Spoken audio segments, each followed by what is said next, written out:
Foreign Relations Committee will come to order. We're going to do this in a little unorthodox way today. We have a business meeting. We're going to need more members here for the business meeting. So we're going to go ahead and start the nominations hearing. And then when we have the numbers here, we'll break. We have, just on both sides, both majority and minority, particularly these days, we're all busy and we have other places we have to be. And so we need to accommodate everybody as much as we can to see that they get to where they need to be. So anyway, let's go ahead and start with the nominations hearing. And we will start with, we have two people we're going to hear today. We're going to hear Senator David Perdue and Ms. Monica Crowley, and we do have some introductions. Senator Daines is going to introduce. Are you going to introduce Senator Perdue? Okay, have at it. Chairman Rich, thank you, and Ranking Member Shaheen, fellow members of the committee. It is truly my honor to introduce a very good friend of mine and former member of this committee, Senator David Perdue, as President Trump's nominee for ambassador to China. Welcome back, David. In fact, David Perdue once served as chairman of the subcommittee on State Department oversight. I've known David for over 10 years. He's a friend, he's a colleague, he's a devoted husband, father, and grandfather. And we welcome his family who are here and those who are also watching today. David had a successful career as a businessman. Having worked at several large companies, he served as Senior Vice President of Asia Operations for Sara Lee, was CEO of the Reebok brand and Dollar General. And as part of his work, he frequently traveled to Asia and Europe, but most extensively to China. And ironically, back in the 1990s, he lived in Hong Kong and Singapore at the same time I lived in Guangzhou, China, when I worked for Procter & Gamble. And even though our paths never crossed back in the 90s, we both gained significant perspective on the relationship between the United States and China. In fact, it wasn't until we found ourselves in the same freshman class of senators in 2015 that we discovered our shared history. We became fast friends, close colleagues, working together on many consequential projects. Most notably in 2019, in fact, it was September, a trip I'll never forget, David and I traveled to China, where he was instrumental in helping negotiate the Phase 1 trade deal that President Trump and Xi Jinping signed in 2020. With President Trump back in the White House and with new challenges and opportunities facing us in the Indo-Pacific, the United States ambassador to China is one of the most consequential foreign policy posts in the administration. The economies of the United States and China together make up about 43% of the global GDP. To put it simply, this is a relationship that is too big to fail. And now more than ever, we need an ambassador advocating for American producers, American companies, American manufacturers, and expanding our market access. And notably, the United States is facing unprecedented drug war. Last year, nearly 100,000 Americans died due to fentanyl poisoning. So where is this fentanyl coming from? It's Mexican drug cartels primarily that manufacture these lethal drugs, but it's chemicals coming straight from China to these cartels that are manufacturing the drugs. China must do its part to stop exporting these raw materials across the globe. These challenges are daunting. We need an ambassador who is clear-eyed about the geopolitical realities we face, but one who also possesses a deep understanding for the culture and the customs of the Chinese people. And that person is David Perdue. A husband, a father, a grandfather, a man of faith, and a man of character. He loves his country, He will put America first at home and abroad. David and Bonnie, thank you for getting back in the arena, and thank you for being willing to serve our great country. Thanks so much, Senator Daines. Ms. Crowley, Senator Cruz is going to introduce you, but he isn't here yet. So again, I want to apologize. We're going to do things. Senator Paul's here. So we have numbers. We're good to vote. What's that? We're good to vote. We have a form. Okay, well, is it all right if we take the business meeting now? We're going to adjourn the hearing and go to a business meeting briefly. Please be with us. We have one holdover from the last business meeting we had, and that is Mr. Rubenstein. So I'll call the business meeting to order. Is there a motion to report Mr. Rubenstein to the floor with a record? Moved. It's been moved. Is there a second? Been moved and second. Is there debate? Yes, Senator Shaheen. Thank you, Mr. Chairman. I just want to say a few words about the nominee who has been chosen to be the legal advisor for the State Department, Mr. Rubenstein. Now, I believe that each nominee should have a chance to make his or her case in a hearing before this committee, and Mr. Rubenstein was given that chance. But at a time when this administration is showing disregard for the law and the Constitution, I found it deeply troubling that at this hearing, Mr. Rubenstein would not commit to upholding the law. This shouldn't be a difficult question, especially for an attorney with Mr. Rubenstein's history. It should not be a position that attracts a lot of attention, but the person filling this role has enormous influence over the direction of our nation's foreign policy. The role advises the Secretary of State and the entire State Department on everything from the law of war to issuing visas to arms sales to keeping Congress informed. I support nominees who are experienced and deserving of Senate confirmation, regardless of who nominates them. But I don't believe that Mr. Rubenstein should be confirmed, particularly at this moment in time, for such a consequential position when he couldn't even say that he would uphold the rule of law. So I intend to oppose his nomination, and I hope my colleagues carefully consider, as I know they always do, their votes. Thank you, Senator Shaheen. We appreciate that. Is there further debate on the nomination? There being none, the clerk will call the roll. Mr. Ricketts? Aye. Mr. McCormick? Aye. Mr. Daines? Aye. Mr. Hagerty? Aye. Mr. Barrasso? Aye. Mr. Lee? Aye. Mr. Paul? Aye. Mr. Cruz? Aye. Mr. Scott? Aye. Mr. Curtis? Aye. Mr. Cornyn? Aye by proxy. Aye by proxy. Mrs. Shaheen? No. Mr. Coons? No by proxy. Mr. Murphy? No by proxy. Mr. Kane? No by proxy. Mr. Merkley? No by proxy. Mr. Booker? No by proxy. Mr. Schatz? No by proxy. Mr. Van Hollen? No by proxy. Ms. Duckworth? No by proxy. Ms. Rosen? No. Mr. Chairman? Aye. Clerk will report. Mr. Chairman, the ayes are 12, the nays are 10. The motion has carried. We'll adjourn the business meeting and return to our nominations hearing. With that, Senator Cruz having arrived, would you care to introduce Ms. Crowley? Thank you, Mr. Chairman, Ranking Member Shaheen, members of the committee. It is with great pleasure that I get to introduce a leader, a patriot, and my longtime friend, Monica Crowley.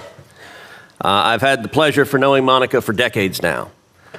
In fact, she was one of the very first people to have me on her radio show some 20 years ago when I was the SG of Texas. And we had been friends. She later became one of my very first supporters when I decided to run for Senate. So for everything I have done wrong to you, you can blame Monica. It is her fault. This is not good. I may be lobbying for votes against you on both sides of the aisle. I apologize for that. Apart from her distinguished character and her exemplary leadership, Monica has all the credentials for the position of Chief of Protocol. She has multiple master's degrees and holds a PhD in international relations from Columbia University. She is a New York Times best-selling author, and she's had an extremely successful media career. On top of that, Monica's worked for two presidents. At just 22 years old, Monica was hired as a research assistant under President Richard Nixon. And she remained quite close to President Nixon. And I will say to this day, both Monica and Hugh Hewitt are angry at me because I wrote a book chapter blasting Nixon as a crook. I apologize, Monica, but he was a crook. She later served as Assistant Secretary of the Treasury during President Trump's first term. Monica is dedicated to service and has been a leader in the academy, in media, and government. Once again, she is stepping forward to serve our nation at the highest level of diplomatic engagement, and she is well qualified to represent the President and the interest of the American people overseas and at home. Mr. Chairman, Ranking Member, members of the committee, I highly encourage you to support the nomination of Monica for Assistant Secretary of State, Ambassador, and Chief of Protocol. Thank you. Thank you very much, Senator Cruz. What we'll do now is I'm going to make a few opening remarks. I'm going to then yield to my distinguished colleague to do likewise. We will then hear from the two nominees. We'll then open it up to a round of 5-minute questions in the second round if there's a desire to do so. So let me say that today we will consider two more President Trump's nominees, Ms. Monica Crowley to be the State Department's Chief of Protocol and Mr. David Perdue to be the Ambassador to China. Senator Perdue, I might say about many of our nominees that we see here that they have a big job ahead of them. That goes really very strongly for you. This is China's our biggest challenge over the rest of this century. We all know that they challenge us in many ways. I would say that President Trump and I agree that China is America's greatest long-term competitor, to put it as kindly as I possibly can at this moment. But as you know, the previous administration treated China like an ally who we disagreed with, rather than an authoritarian aggressor that takes advantage of America and our allies at every level. The Chinese government is fundamentally different than that of the United States. Where America promotes free markets and innovation, China clamps down on business, steals IP, and dumps its products, distorting American markets. Where America believes that every person was created equal and has God-given inalienable rights, the Chinese government is committing genocide against the Muslim Uyghurs and other ethnic and religious minority groups in China, and harass people in the United States living on American soil who disagree with the Chinese Communist Party. And where America believes in protecting a free and open Indo-Pacific, the Chinese government coerces its neighbors and pursues the opposite. China isn't acting alone here, but rather it is building an authoritarian alliance with Russia, Iran, and North Korea to undercut the United States. And through its Belt and Road Initiative, China looks to recruit non-traditional allies around the world, luring them in with predatory investments to draw them farther away from America. In this administration and in his first term, President Trump demonstrated he will be tough on China, and he'll do the work to get results. I look forward to hearing about how you will execute on his vision and address the myriad economic, military, technological, and ideological threats that China poses to the United States of America. Particularly, I hope to hear how you will compel the Chinese government to address the flow of fentanyl into the United States and stop China from financially propping up companies that produce it. I know that with President Trump at the helm, the days of endless dialogue to no effect are over. I hope you make it clear to your Chinese counterparts that they won't be able to sweet-talk their way out of making real change any longer. Ms. Crowley, at this turbulent time in foreign policy, you will be at the center of many of the important conversations, difficult negotiations, and, of course, the happy celebrations that will mark this administration. As Chief of Protocol, you'll be charged with creating an environment that is conducive for working with our allies and countering our adversaries, all to advance President Trump and Secretary Rubio's foreign policy. I look forward to hearing how you will work to foster cooperation that advances American interests. I appreciate both of you for being here today. I appreciate both of you being willing to serve under what are going to be difficult circumstances as we go forward. And with that, I will turn it over to my distinguished ranking member, Senator Shaheen. Thank you, Chairman. Welcome to today's nominees and to your families. We appreciate your willingness to continue to serve the country. Around the world right now, China is stepping in as we are stepping back, sadly. China is replacing canceled American child nutrition programs in Cambodia. China's rescue workers are responding to the earthquake in Myanmar before the United States. And Chinese disinformation is going to fill the vacuum that has been left by efforts to eliminate Radio Free Asia and Voice of America. And at the same time, the threats of tariffs and trade wars are undermining trust in the United States as a reliable partner to China's advantage. Just this week, two longtime allies, Japan and South Korea, met with China to deepen trade ties in response to President Trump's tariffs. This is a trend that extends beyond Asia, sadly. From Greenland to the Panama Canal, saber-rattling to extract concessions will lead friendly governments around the world to hedge their bets with the United States, to explore closer relationships with China in the long term. Take the Republic of Georgia, for example, which canceled a port contract with Western firms. Recent reports indicate that it intends to award that project, which is on the Black Sea, to a Chinese company. This is an issue that both Chairman Risch and I have worked very hard on to try and move Georgia forward, and it's deeply disappointing to see this opportunity slip away. Senator Perdue, I know that you're aware of the challenge that China poses. We had a very good conversation when we met before this hearing. I know that presidents of both parties have also recognized this threat, and that President Trump certainly has articulated this threat. But I'm afraid that despite recognizing the threat, we're actually weakening our hand by our actions. Congress' failure to extend the Global Engagement Center last year was a serious setback for our ability to counter disinformation. Meanwhile, China is spending billions of dollars on propaganda. We need more tools like the Global Engagement Center, not fewer. Beijing sells itself as a reliable, anti-colonial answer to America, but of course we know that's not true. The Chinese Communist Party ruthlessly targets diaspora communities and human rights groups. They leverage corrupt investments to influence decision makers from Africa and Latin America across Asia. And they've tried to buy off politicians in Australia and New Zealand to undermine democratic elections. And Beijing is not afraid to use hard power. China's Coast Guard harasses Philippine forces. Beijing is stepping up military exercises over the Taiwan Strait, including just this past week. And in Ukraine, China and North Korea have been actively supporting Putin's war machine. In light of President Trump's tariffs, Mr. Chairman, I would like to enter into the record a Foreign Affairs article by Stephen Brooks, who's a professor at Dartmouth College in New Hampshire. It's titled, "The Real China Trump Card, the Hawks Case Against Decoupling." That will be entered in the record. Thank you. It says that, and I quote, "A peacetime decoupling would cost Washington one of the strongest tools it has to deter Chinese aggression." Senator Perdue, you certainly have your work cut out for you. I look forward to hearing your plans for what you hope to achieve if confirmed to lead the U.S. mission in the People's Republic of China. The dismantling of U.S. foreign assistance, ending support for independent media, and the erosion of alliances means you'll go into this position with fewer tools to counter the PRC.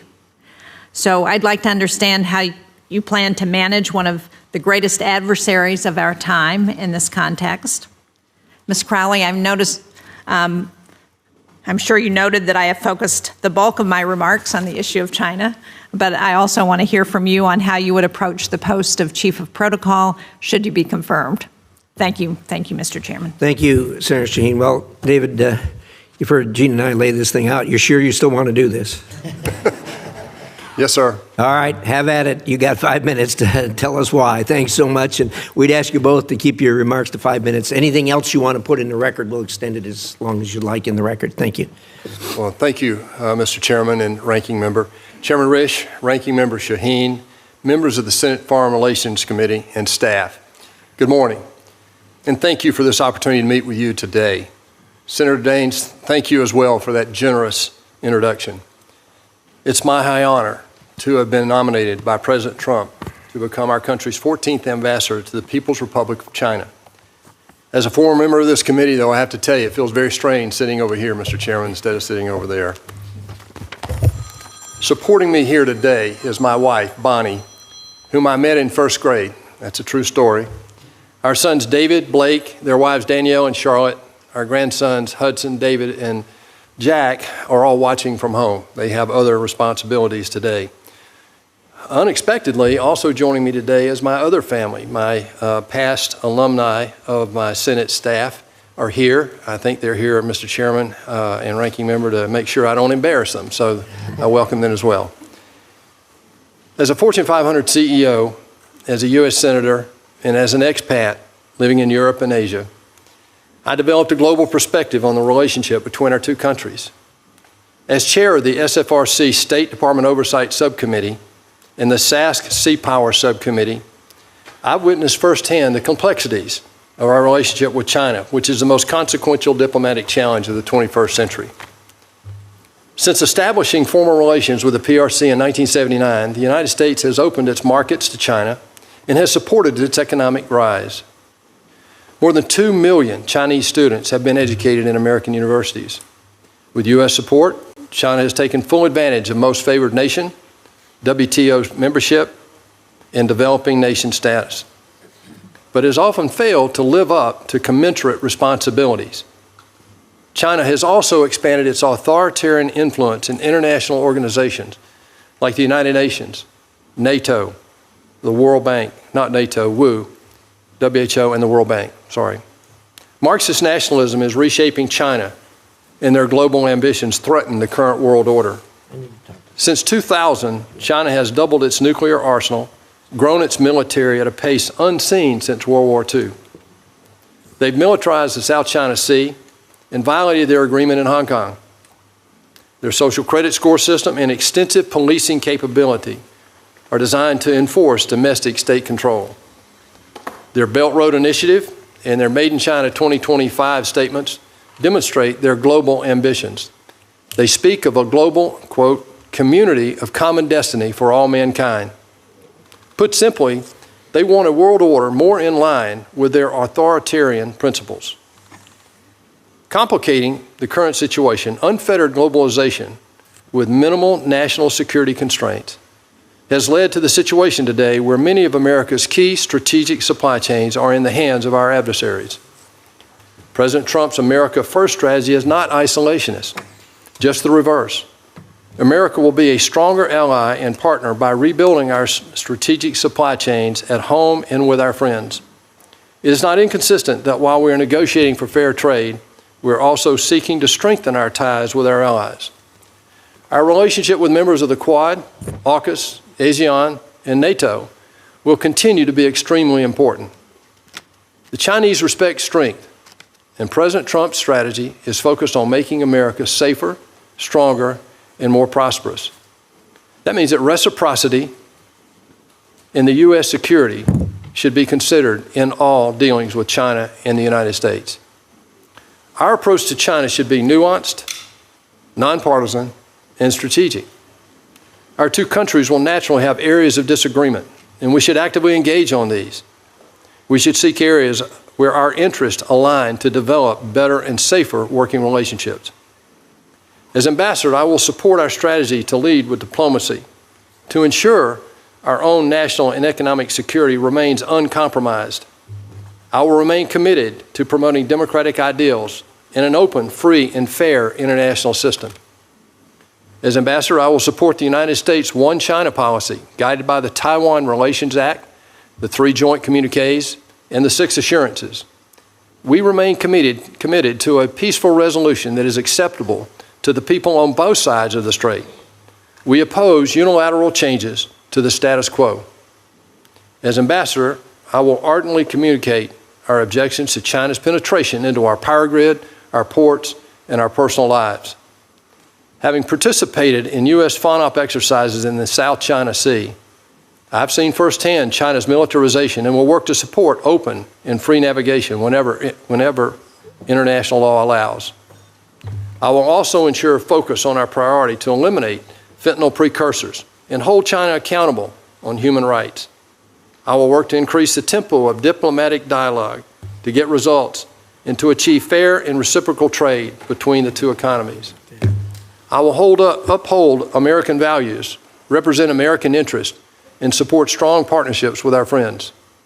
Finally, if confirmed, I look forward to working with America's dedicated Foreign Service civil service personnel and their families who are at the tip of the spear promoting and protecting American interests in a very challenging environment in China. Mr. Chairman, Ranking Member, I approach this nomination with a strong sense of responsibility. I'm energized and sobered about the opportunity to impact the most difficult diplomatic relationship of our time. Thank you for your consideration, and I look forward to your comments and questions. Thank you, Senator. Ms. Crowley. Well, good morning, and thank you, Mr. Chairman, Ranking Member Shaheen, and distinguished members of the committee. It's truly an honor to appear before you today as President Trump's nominee to serve as Chief of Protocol. It was the honor of my life to serve in the President's first administration, and if confirmed, it will be an even greater honor to serve once again by representing this extraordinary President and our exceptional country.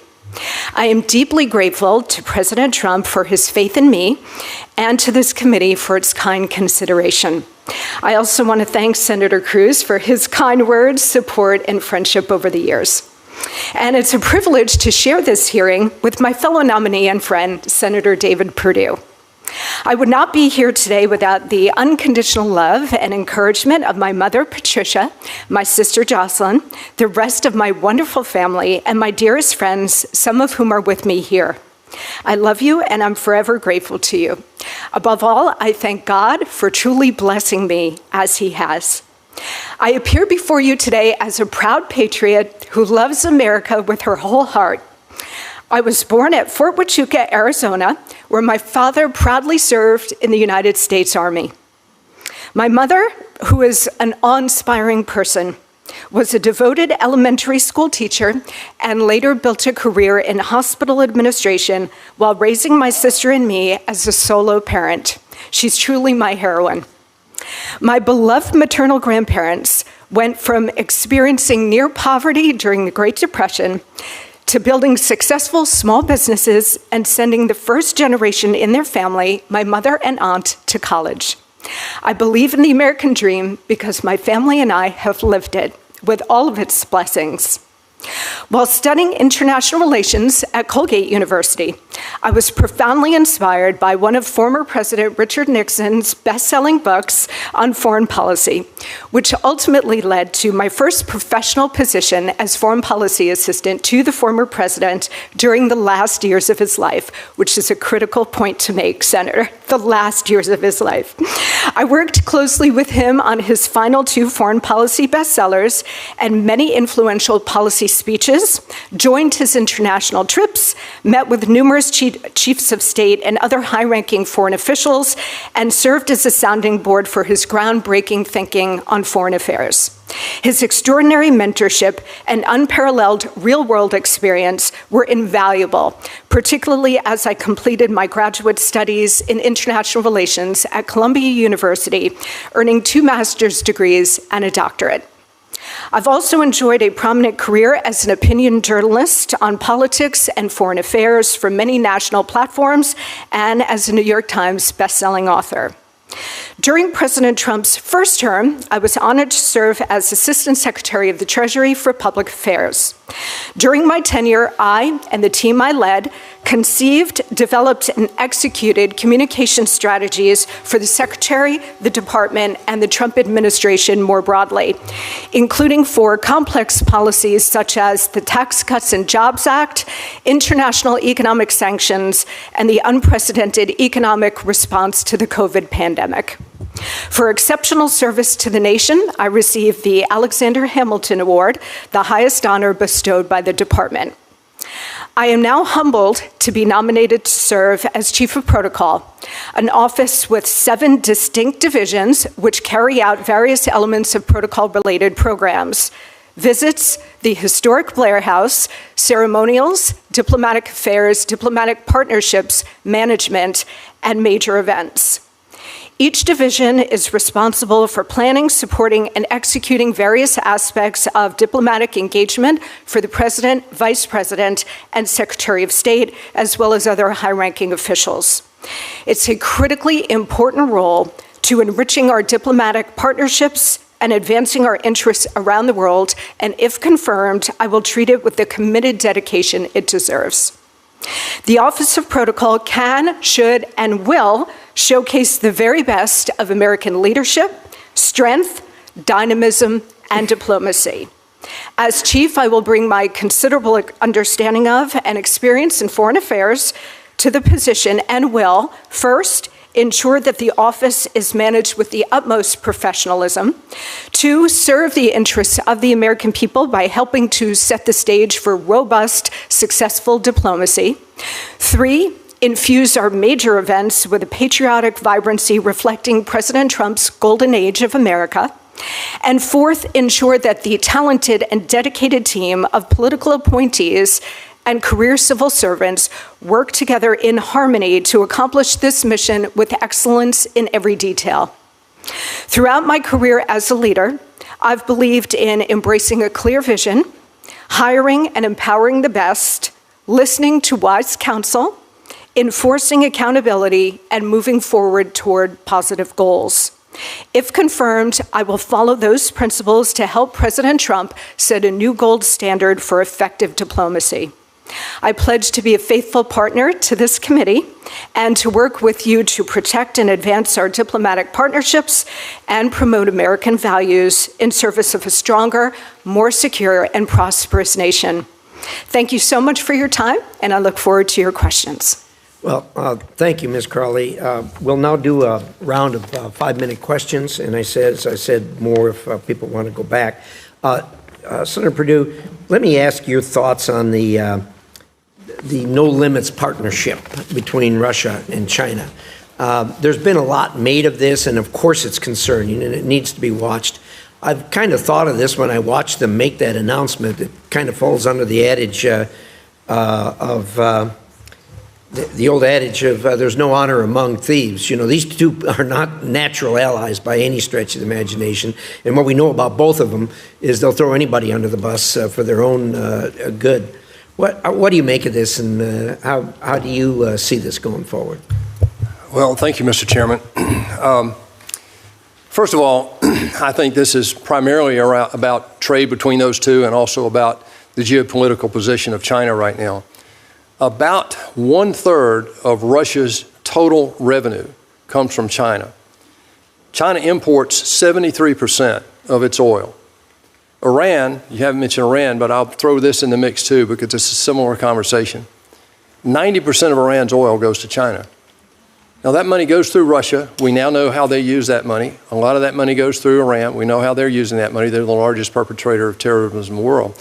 About 80% of the dual use equipment right now and technology in Russia comes from China. The oil that's being researched and drilled in the Arctic right now between these two is very troubling, and that's why China wants to become an Arctic power. What China and Russia are doing right now is untenable relative to China's involvement in supporting the war in Ukraine, supporting Iran and its support of terrorism around the world. As ambassador, if I'm confirmed, my role over there will be to execute U.S. policy in order to make sure the Chinese understand what our commitments are and what we are going to stand for. Well, I appreciate that. Certainly a challenge. There's no question about Yes, sir. that. I want to ask you about a specific item that's maybe drilling a little deeper than what we usually do here, and that is during the last administration, U.S. officials participated in events organized by the United Front Work Department. That, of course, is the Chinese Communist Party's key coordinating body, and they carry out influence operations around inside and outside of China. And the U.S. participated in some of those events. What's your view on continued participation in the Chinese Communist Party events? Mr. Chairman, this is a long answer, and I apologize. I would Give us the executive summary. I would never filibuster you, sir. But I will say this. There was a book written in 1998 by two colonels in China. They studied the war in Iraq in '91, And they came up with a strategy that basically today is being executed by President Xi Jinping. If you look at that strategy, one of the things that is a major tenet in their strategy is to communicate their propaganda through all the barriers into countries they want to influence. They're being successful with that today. To the ranking member's point earlier, this is something that I believe that President Trump realizes. One of the things I'm going to do if confirmed as ambassador will be to stand up and try to inform people in the United States about the danger. It's very subliminal, Mr. Chairman, and they are masters at it. They do not attack you frontally. This goes back to Sun Tzu and Confucius. Their strategy they will never tell you what they're going to do unless they've decided that you don't have the wherewithal and the will to resist them. We have got to get China out of our power grid, our ports, and our personal lives, Mr. Chairman. And the way they're in there is through propaganda in a major way. Thank you. I appreciate that. The universities are a real problem there too, as far as their getting into them. And I agree with you that they do this in a very opaque fashion where people don't even know what's happening. So I appreciate that. Ms. Crowley, the job you have is an important job. Obviously, by the very fact that you take that job with the rank of ambassador. We all know that you don't see much of the protocol people unless something goes upside down, and then it's a problem. I'm assuming that you will have people around you that are detailed people, because that's going to be critically important. Senator Shaheen and I were, when we first got here, we remember the state. I think it was the first state dinner that President Obama did, and we had a couple people get in there that weren't on the list. And, it was a wreck to end all wrecks. As a result of that, we had to stand in line an hour every time we went up there. But tell me, you mentioned there were 7 divisions. You don't have to go into all of them. Tell me generally how that's broken down and how. Yes. Well, thank you very much for the question, Mr. Chairman. There are 7 divisions that work together in harmony on protocol-related programs. So visits overseas, visits of foreign dignitaries to the United States, making sure that they have everything they need to facilitate a conducive environment for the most successful diplomacy on both sides. But we are really here in the Office of Chief of Protocol. If I'm confirmed, I will ensure this, that we are here to serve the president, support the president, his vision, and his agenda. The office has visits. Obviously, President Trump has had a number of chiefs of state already visit. A number of bilats have already occurred. So visits overseas, that particular aspect. The historic Blair House welcomes visiting dignitaries and provides a 5-star hotel experience for them at the invitation of the President of the United States. And Blair House is a wonderful asset for any administration to have to welcome guests to the United States. Ceremonials oversees ceremonial duties for the President, the Vice President, and the Secretary of State. Diplomatic affairs oversees relations with the diplomatic corps, and if confirmed, I look forward to enriching that relationship, because the Chief of Protocol is the most critical liaison between the administration and the diplomatic corps. Diplomatic affairs oversees those relationships and handles any issues that may come up with the diplomatic corps. Diplomatic partnerships is all about making sure that the diplomatic corps has the access and information they need to do their jobs well. And then, of course, you have management, which is the day-to-day management of the Office of Chief of Protocol, and major events, which oversees, as in the definition, oversees major events, including summits like the G7, the G20, NATO summits, and so on. Big job. Senator Shaheen. Thank you. Senator Perdue, I have a long list of questions, but I want to start by following up on something you just said about information and information warfare. Because the first hearing that we did before this committee this year was on China. And we heard testimony that China spends over $1 billion a year on propaganda, on trying to sow disinformation and misinformation around the world. So can you talk about what you think we should do to respond to that? Well, thank you, Madam Ranking Member. First of all, before I answer your question, I want to make a comment, Mr. Chairman, to thank the Ranking Member for your forbearance in my presence here today. This would not have happened in any other administration that I know about, and you've done something today that's really never been done before, and I want to personally thank you. I will commit to you as well that in the future I will remind our Republican colleagues when the tables are turned that I will remind them of what you did today. So thank you very much. Thank you. Answer your question, this is one of the major dangers we have right now because as the chairman just said, it's very subtle, it's hard to recognize. One of the ways that there are two things that I would suggest, having lived over there and seen them doing this for the last 30 years. What we have to do is defend that here at home. That means we have to have an education system about the dangers that they provide us today. Most people are not aware that they're in our power grid. They're not aware that they're collecting our data. They're not aware that our ports can be manipulated by people in China. So that is an education process that we owe our people. The second thing is, I don't think this is a unilateral issue. I think that if you look at the relationships we have around the world, people have got to wake up that the world is bifurcating, and China is accelerating that bifurcation. You have totalitarian states on one side, you have democratic states on the other, and as that study just said, the one you referred to at Dartmouth, that 34% of the world's global profit the U.S. is responsible for that 34%. The rest of the world, in democratic world anyway, is about 32%. So they have about 2/3. China only has about 16% according to that study, and I would back that up in my personal experience. Well, we've got to develop a relationship with these allies that will help us develop the message and communicate not just to China, but to the people that China is trying to perpetrate this on. And I certainly agree with that, which is why I find dismantling the apparatus that we've had to do that so disturbing, that we no longer have what was so important as we were able to help encourage the fall of the Soviet Union, help provide factual information into those communist countries around the world, that the administration has suddenly dismantled all of that apparatus in ways that are going to not allow us to have that ability to provide factual information to counter what the Chinese are doing. And I would ask you, Dr. Crowley, I know this is not part of your portfolio, but as somebody who has been very engaged in the media over the years, how important do you think it is that we are able to get across the differences between the United States and China to not just the PRC, but to the countries that they're trying to influence around the world? Well, thank you for that question, Ranking Member. I appreciate the question, and I also appreciate the importance of soft power, which is what your question gets to as well. I think the question before the administration is how best to do that.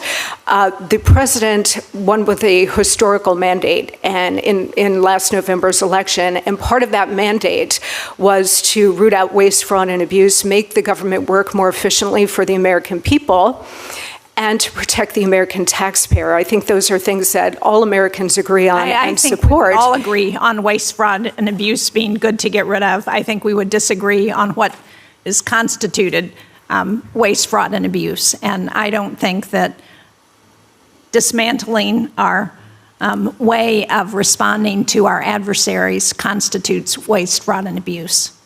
I think that the president is very interested in exercising the soft power, to your point, Ranking Member, and I think he's interested in making sure that American resources are directed in the most effective way to accomplish that. I hope so. I'm not convinced yet. Thank you, Mr. Chairman. All right, well, I'm up next. So, first of all, I want to thank both of you for your past service to our great nation and for your family's service and your continuing desire to serve our great nation. So thank you both, and thank you to the families. Senator Perdue's talked about, if you're confirmed, this is an immense challenge for you as well as for the United States with regard to what we do about Communist China, who is not only an adversary, but really our largest existential threat outside this country. Your tenure will take you past 2027 when Xi Jinping has told his military to be capable of taking Taiwan by force. This contingency becomes more real every day. In fact, just this week, the PLA conducted live fire exercises around Taiwan, simulating a blockade around that island. Both to prevent war and to win this competition with Beijing, our policy toward Communist China must be rooted in three simple things: strength, deterrence, and reciprocity. And it's that latter that I want to talk about right now, reciprocity. This is where I think you can have a huge impact as ambassador in communicating to Beijing what our desires are. I'm going to start with just some simple, really, yes or no questions.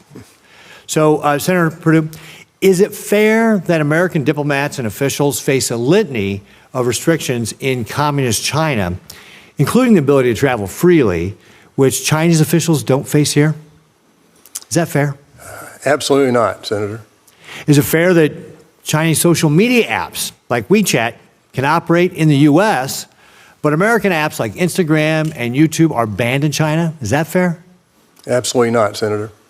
Is it fair that American movies must get approved by Chinese Communist Party censors to be released in China, but Chinese movies don't face that same restriction here? Is that fair? It's not fair and it's not reciprocal. Is it fair that despite being the world's second largest economy, Communist China benefits from being considered a developing nation in certain international organizations? Will you give me a little liberty here to add? I'll let you have a little bit more on this one. Just one sentence here. Yeah. It's not just its most favored nation. They really didn't qualify to be a member of that in the beginning. It's the WTO. They need to live up to the responsibilities of that. And it's the developing nation status.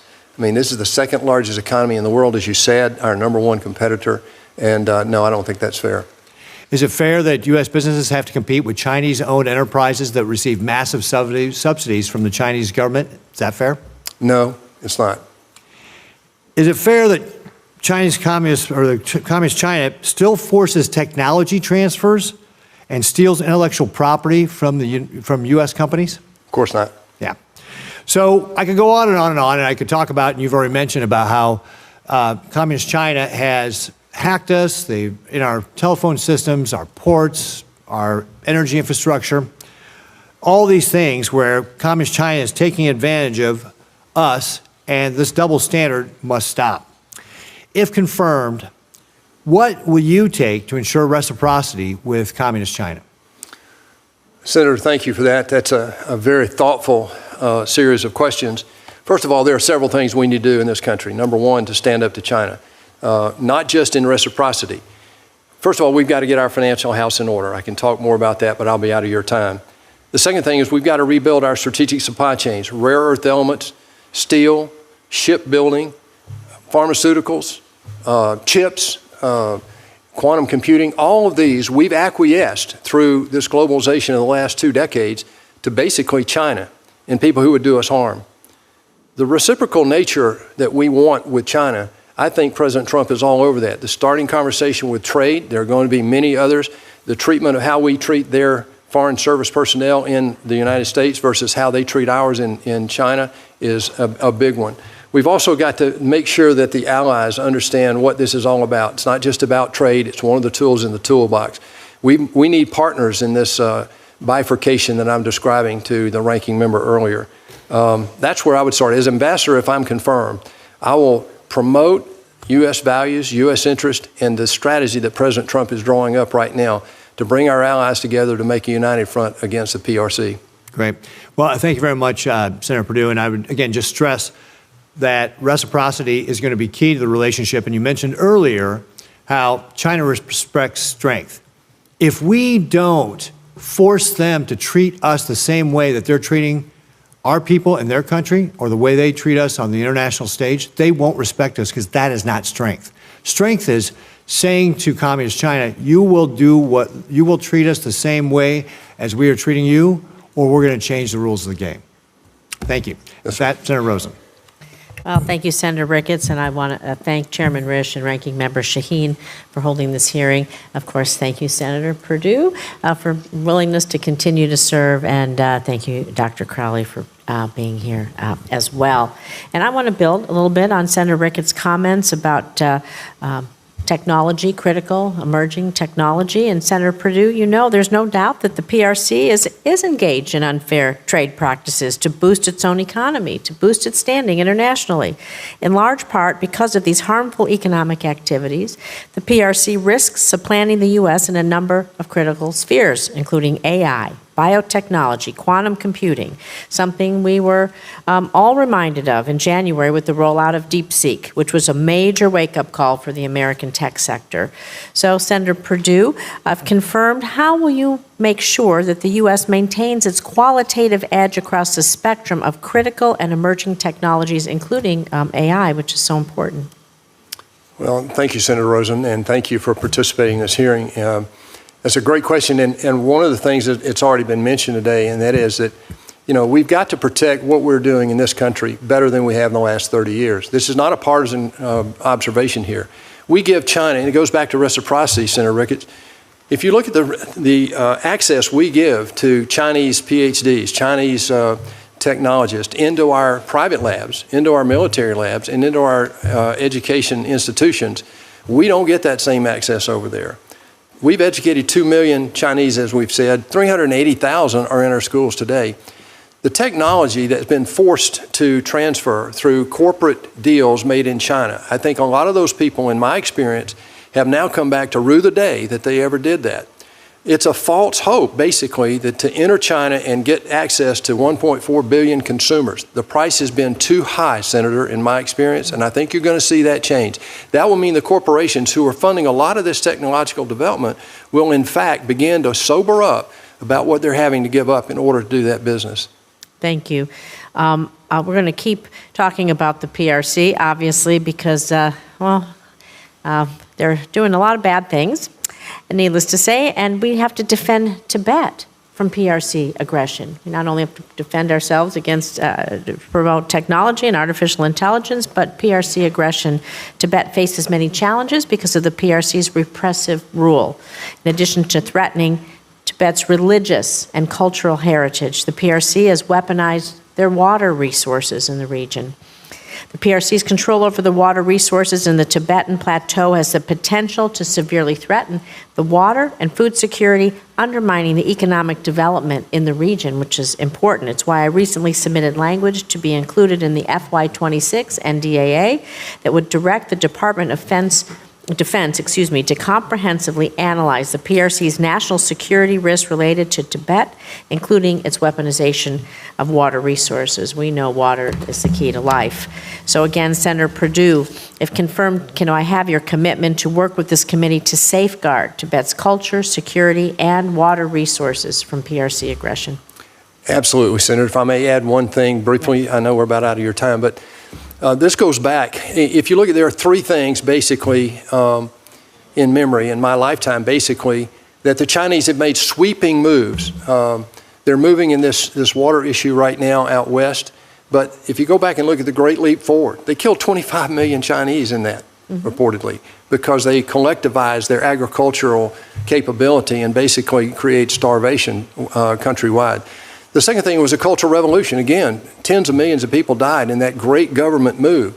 Today, we see them doing something similarly with state-owned enterprises and these massive programs they have. The damage they could do to the global environment, the water supply that we have, which is the basis of life, as you said, is very dangerous. If confirmed as ambassador, this is one of the top topics that we will engage China on relative to President Trump and this administration's strategy. I'm going to ask quickly about, speaking of water, the PRC's reckless, coercive, aggressive activities to undersea infrastructure because they sabotage undersea cables. It's a particularly alarming tactic. They're essential for global communications. They transmit 95% of global internet traffic, facilitate important financial transactions, bolster our security of our partner and allies. So it's not the same as the water that we drink, but the undersea cables. Yep. How are we going to protect that? That's a major threat. Yeah. And it's one that emphasizes the fact that one of the things that I talked about in terms of standing up to this threat, number one, realize it. Number two, educate people about it. And number three, get ready for it. We haven't done any of those three. And the third one I'd like to mention relative to that specific thing is that, our military is been underfunded over a period of time, coming and going. We can talk about foreign aid later, but one of the things that we've got to do is focus not just on undersea damage to cables and that sort of thing. Why are they doing that? What are they doing? What are they preparing for by being in our infrastructure? Well, that gives me pause relative to what their capability is. So we're awakening to that. Director Wray at the FBI said that they've got 200 hackers for every one that we have, that they are in here. And every 12 minutes, they're filing a suit against something that China is doing. We need to make sure the military is focused on this specific threat that you mentioned. It's one of the highest priorities I know of President Trump as we get going here. Well, thank you. As ranking member on the Cybersecurity Subcommittee of Armed Services, I agree with you there. Thank you. Senator Hagerty. Thank you, Mr. Chairman. Monica, I'd like to start with you. It's been a pleasure to know you for this past decade. Your work at Treasury, I must say, was exemplary, and your foundation in foreign affairs dating all the way back to your time spent with Richard Nixon, I think underscores your diplomatic prowess and your preparation for the job to come. I'd like to first speak to a point that you just raised regarding soft power. And to say this, that Joe Nye, who was the head of the Harvard Kennedy School, has made that term quite popular. He helped me in my previous role as U.S. Ambassador to Japan to think about how to deploy soft power. But one thing is very obvious, and Senator Perdue mentioned this. Soft power is only effective to the extent we have hard power underlying that. That means having our assets in place. That means having the right technology and the right interoperability in place. And I know that this administration is working hard to get to that point. Back to the present, though.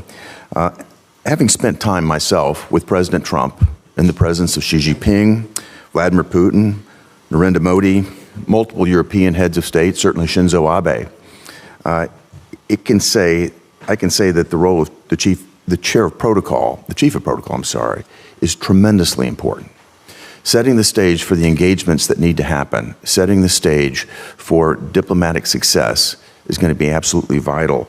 And I think you've got a very strong team. I think of Abby Phillips on your team, who hails from Tennessee.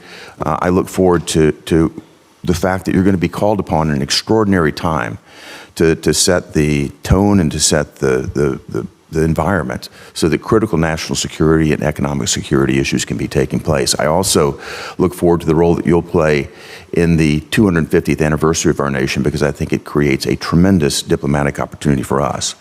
One thing I'd like to ask you is, what do you see in your role ahead, if you're confirmed, as the biggest opportunity for your organization that should you be confirmed to lead it? Well, thank you very much for the question, Senator, and for your friendship and Chrissy's friendship as well. I appreciate both of you very much.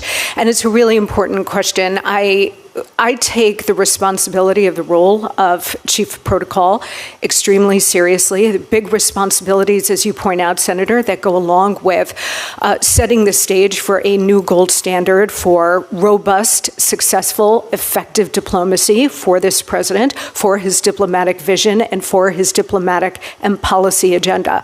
So if confirmed, I look forward to leading the team of the Office of Chief of Protocol, which is incredibly talented and dedicated, and it's made up of really dedicated political appointees as well as career civil servants.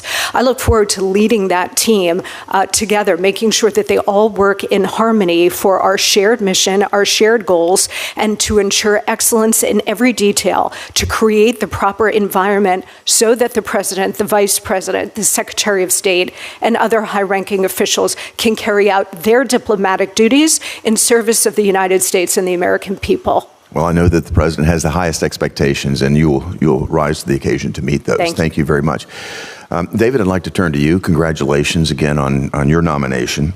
One of the things I wanted to point out is when I served as U.S. Ambassador to Japan, one of my top priorities was taking care of my staff and their families. And one of the things, and I've mentioned this in this committee before, one of the things that's most disturbing about the treatment of our diplomats in China has been the way they've been treated. It was earlier discussed the fact that they're not allowed to travel freely. If I think about what happened during COVID, they put some of our staff in containers, held them in isolation in moldy hotel rooms. They took stool samples from them, blood tests for them. I just think it's totally egregious what took place. And in my view, it's just wholly unacceptable. I know that you'll do everything that you can to protect U.S. diplomats and their families in China. I'm just going to ask you this question very quickly. If you receive reports of harassment or abuse, will you immediately report those not only to the Trump administration, but to this committee so that we can act upon it? Absolutely. In my conversation with the ranking member, this came up as well, and I made that similar commitment then. Thank you. Thank you. I'd like to turn to China and their participation with Iran in purchasing Iranian oil. In recent years, over 90% of Iranian oil exports were purchased by China. As I've discussed many times in this committee, the Biden administration's non-enforcement of sanctions against Iran has provided that regime with over $100 billion that they have used, therefore, to go out into the Middle East and foment terror and insecurity. President Trump intends to actually enforce sanctions against Iran. And last month, his administration announced sanctions against the Chinese Teapot oil refinery. That refinery was buying and refining hundreds of millions of dollars worth of Iranian crude oil, and it's the first time that the United States has actually sanctioned a Chinese oil refinery. Some of this oil was even imported to China by ships linked to the Iranian-backed Houthi regime, the same terrorists that are attacking U.S. personnel, commercial vessels, and certainly our ally, Israel. It's yet another example of how Biden's non-enforcement of sanctions funded the very problems that we're spending billions to address right now. So if confirmed, David, do you commit to conveying to the Chinese government in the strongest possible terms that the United States will not tolerate Chinese activities that finance Iran and its terrorist proxy groups, especially those terrorist groups that attack the United States and its allies? Of course. Along with protecting American personnel in China, this will be one of my top 5 priorities, Senator. Let me say one more thing about this. This is a broad topic. Number one, our sanctions are beginning to not work. The Chinese-Russian trade right now, the sanctions aren't working there on dual-use equipment, primarily because they're denoting those transactions, as you know, in rubles and in renminbi. Also, this is a very perverse conversation that you bring up here. I'll be very brief. The consumption of China goods takes money to China. 73% of their oil consumption is imported. They buy it primarily from Russia and Iran. Those dollars then go to Russia and Iran, and we know how that money ends up in the Ukraine and in Hamas, Hezbollah, and Houthis' war chest. So we have got to rebalance the world. This goes back to the trade conversation that President Trump is on right now. It's all a big geopolitical strategy that ties in exactly to what you're talking about. Thank you. Thank you, and thank you, Mr. Chairman, and also thank you, Senator Scott, for letting me go out of order. Yep. Thank you, Senator Hagerty. We now have Senator Coons. Thank you very much, Mr. Chairman. Great to see you again, Senator, and a former colleague. I just want to thank Bonnie and your family for supporting you in your service. And forgive me, I'm going to keep this tight and just question you for 5 minutes. My apologies. Congratulations on your nomination, Dr. Crowley.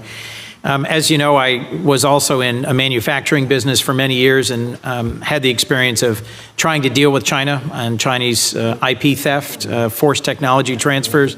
I assume that your awareness of and grounding in this will make it a top priority for you to work to protect American innovation and work across the government and the interagency to advocate that. Is that correct? Absolutely, Senator. I have the scars to talk about in that area, and it will be one of my top priorities. Thank you. You have been nominated for one of the most important ambassadorships. I hope you've consulted with Nick Burns, who I think served well in the post. Could you repeat that, Senator? I hope you'll have an opportunity to consult with Ambassador Nick Burns, who served absolutely. previously. No, I've talked to, we actually have that committed at this point.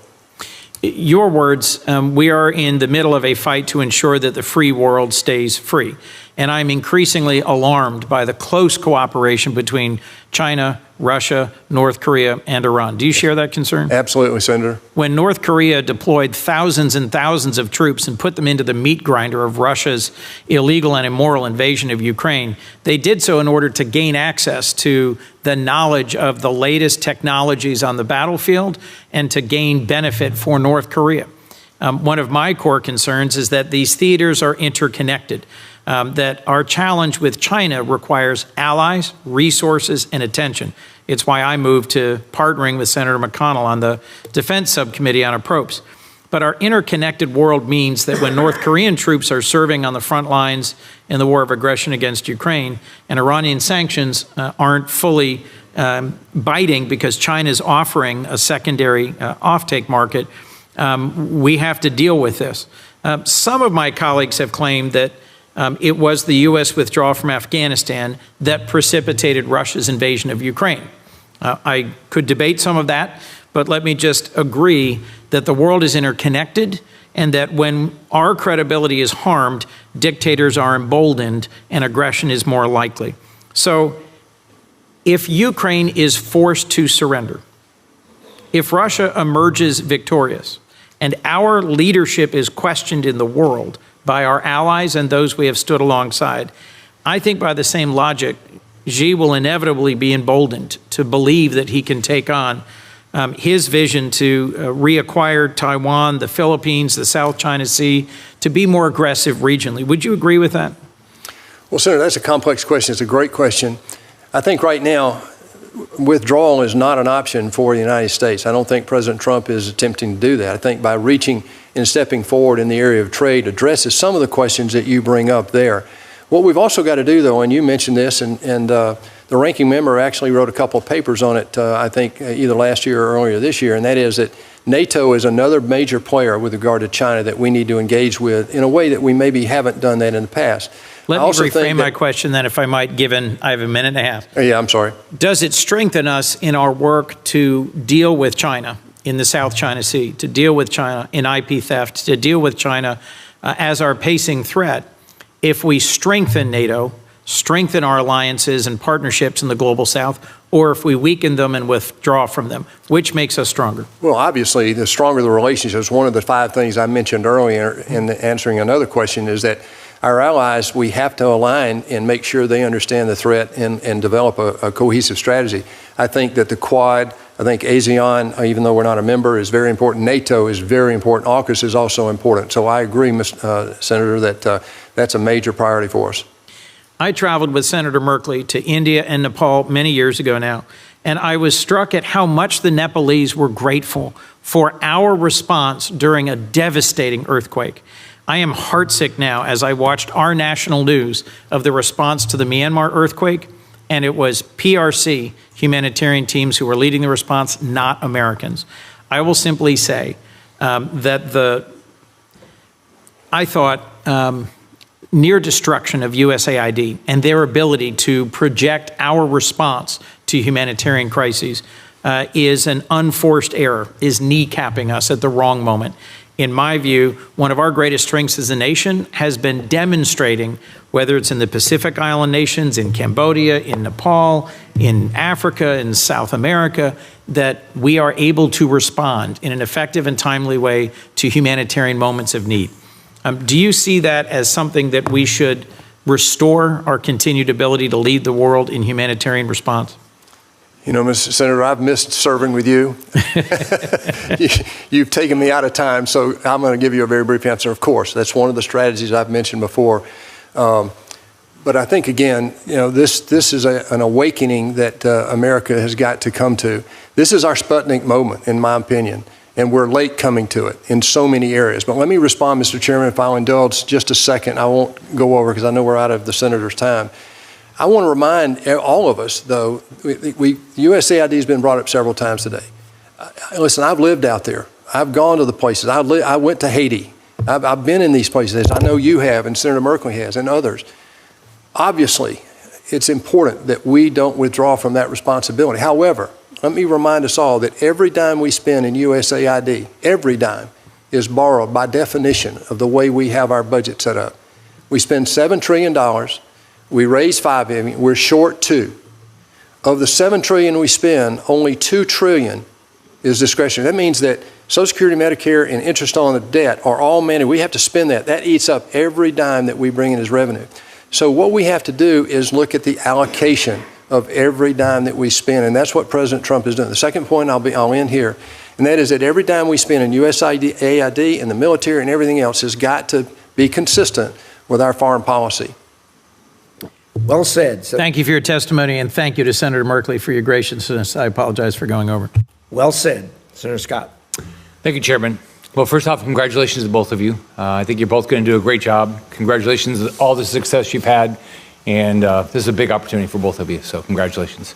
Dr. Crowley, we hear about actors. We hear the CCP attacking fallen gang members of the United States, American citizens. We hear about Erdogan's thugs beating up anti-Erdogan protesters in the United States. So in this role as chief of protocol, what can you do, if anything, about that?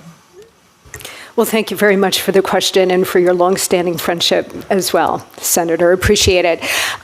The Office of Chief of Protocol does not oversee policy. It executes what the president's vision is in terms of diplomatic relationships, diplomatic partnerships. So that would not be in my portfolio. But if confirmed, I do look forward to following the direction of the president and the Secretary of State on all policy matters. Thank you. Thank you. Senator Perdue, Jimmy Lai is unjustly on trial and in jail because of the Communist Party in China.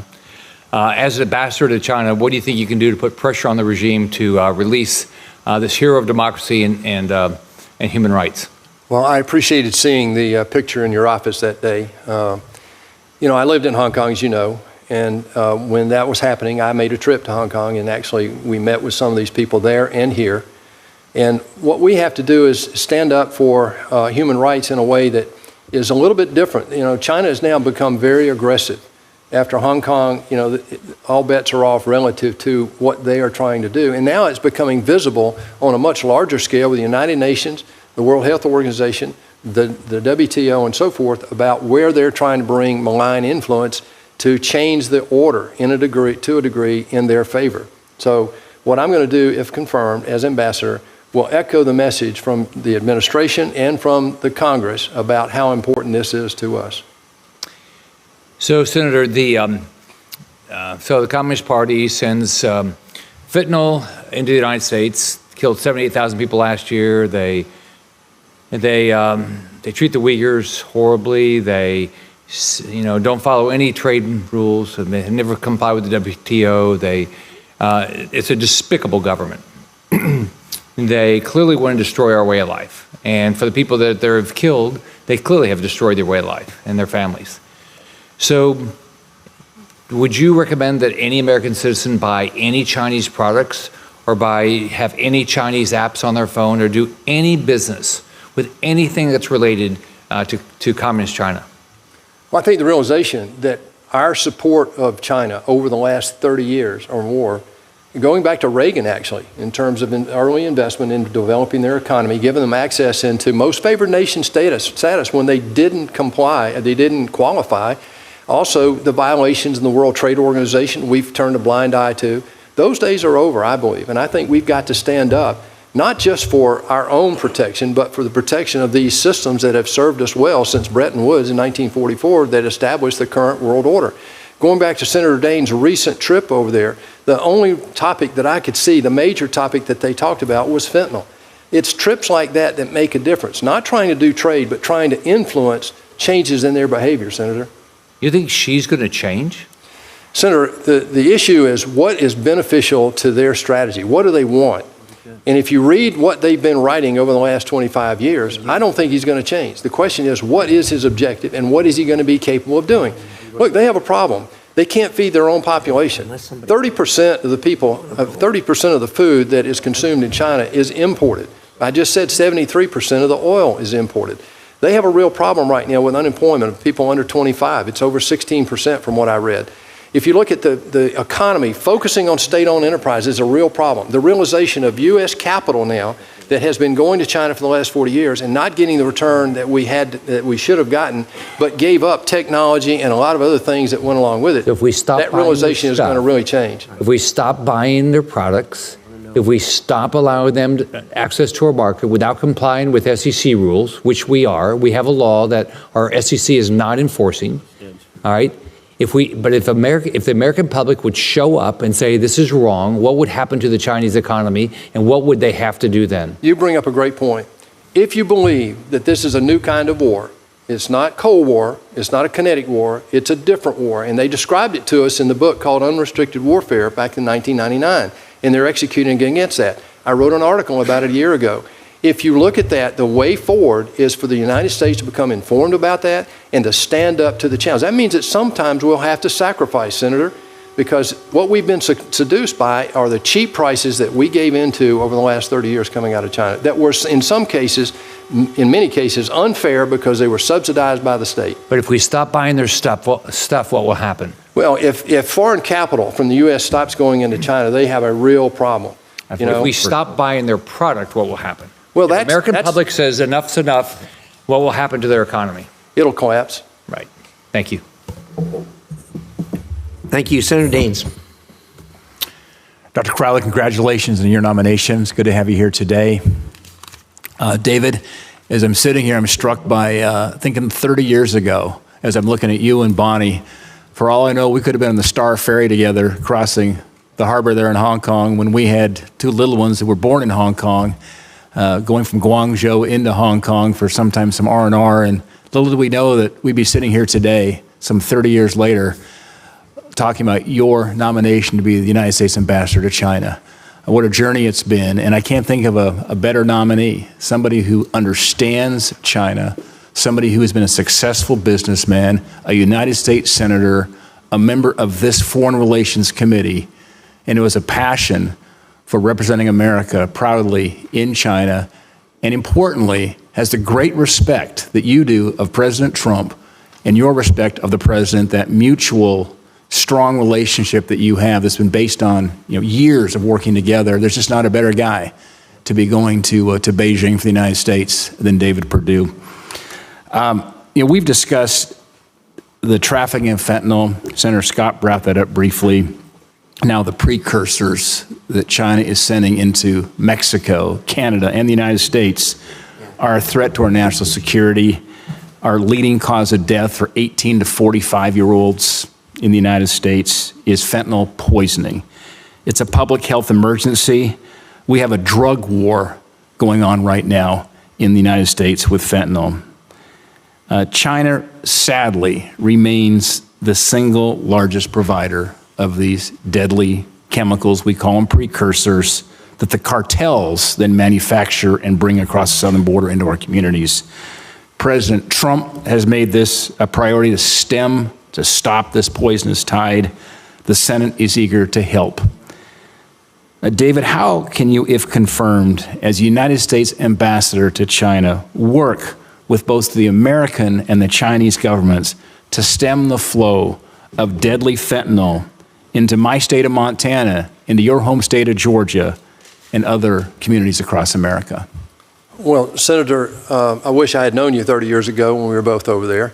I want to applaud what you've just done and what you've continued to do since you've been in not only the Senate, but in the House as well. And that is interface with your friends and colleagues and people in China, standing up to them and telling them what's important to us. Your representation of U.S. interests has been the most powerful thing I've seen outside of presidential actions in my tenure in the last 10 years. I want to thank you for that. I know you just made a recent trip on this very topic. Look, this fentanyl poisoning kills more Americans in 1 year than died in Vietnam over 20 years. So President Trump has made a top priority of stopping this flow of this deadly drug into the United States. It's a multifaceted thing. It starts with the precursors in China. It goes to Canada and Mexico, where this is now being transferred into the United States. As ambassador, I will echo your priority as well as the president's priority that this is one of our top priorities. The Chinese, as you know, respect strength. They don't like a lot of complaining unless they see action. And right now, President Trump put 2 tariffs on this one issue. That's action. And I believe we'll see some response to that in the near future, hopefully. Thank you. I want to shift gears and talk about the level playing field that we need for American companies who are doing business in China. We have American companies last year did about $500 billion worth of business in China. Chinese companies in the United States did about $75 billion. So I know we focus a lot on the $300 billion trade deficit, but we right now have about a $400 billion revenue surplus. Because American companies are in there doing business, selling to the Chinese consumer, and it's important that they keep winning over there because those dollars then flow down to R&D to build next generation, whether it's aircraft at Boeing and so forth.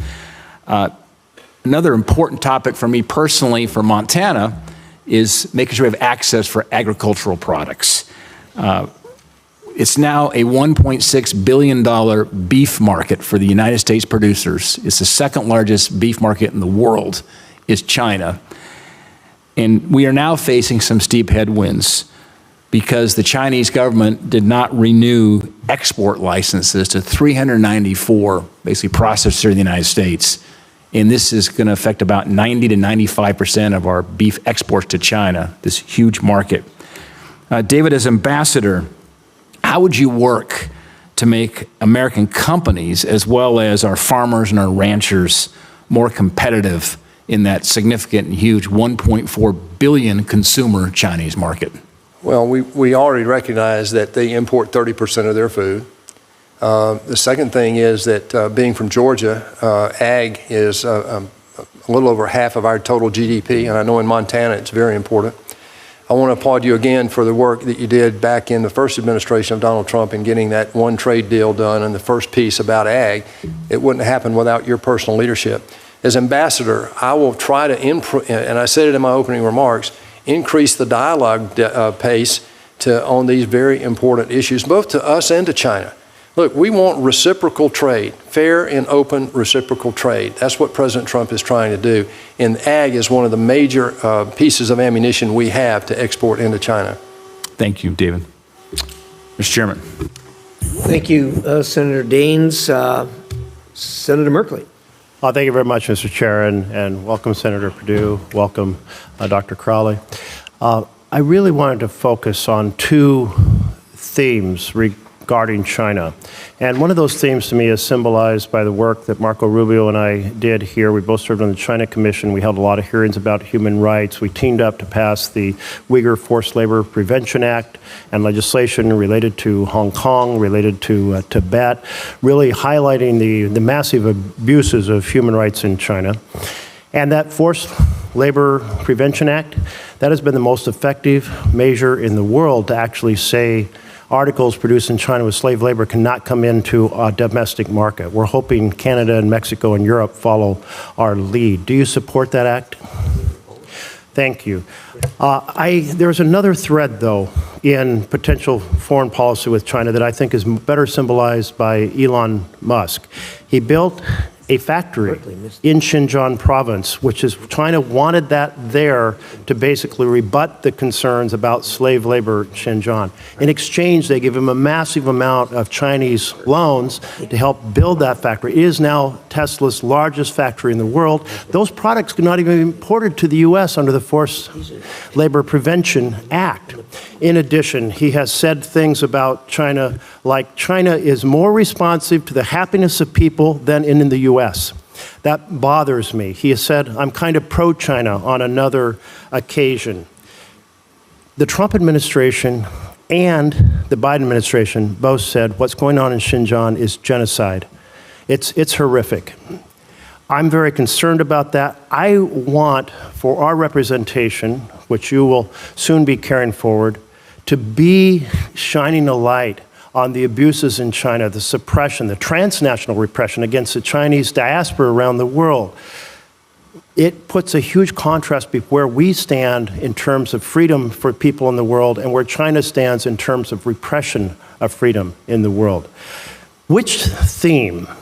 The theme symbolized by Marco Rubio in putting a spotlight on the repression and human rights abuses and the genocide, or the Elon Musk theme, where he wants our government to help him do more and more business in China. Which theme are you going to represent? Well, first, I enjoyed our conversation, Senator, and this topic came up in there, and I really appreciate your heart for this. I've watched it for 10 years, and I respect that.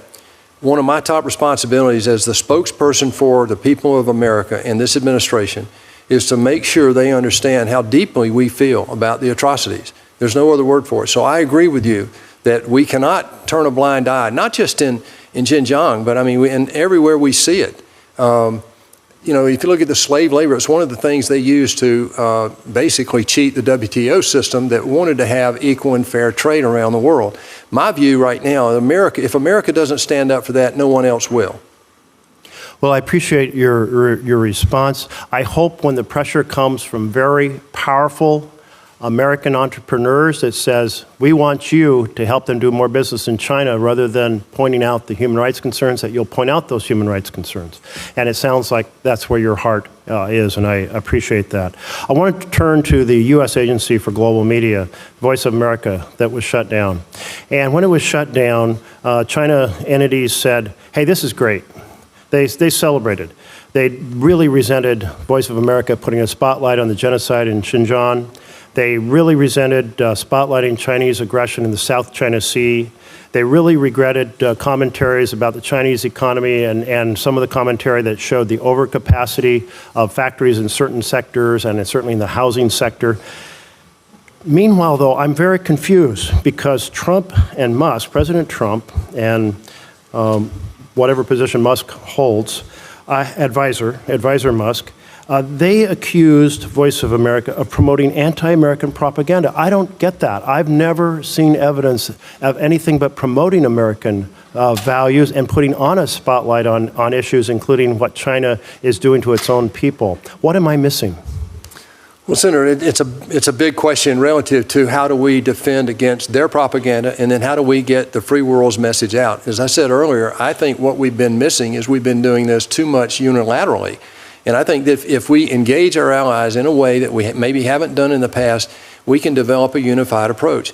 Going back to the funding of that, I think once we see that the investment strategy of those funds is consistent with foreign policy, this strategy will be developed, in my opinion. As a voice, as Ambassador of the United States in China, I will echo this dramatically over there. It's one of our top priorities, and this is something that we will not give up on.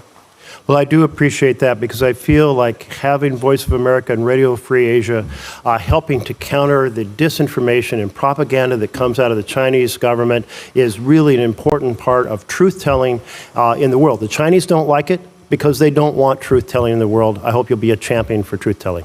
Thank you, sir. Thank you.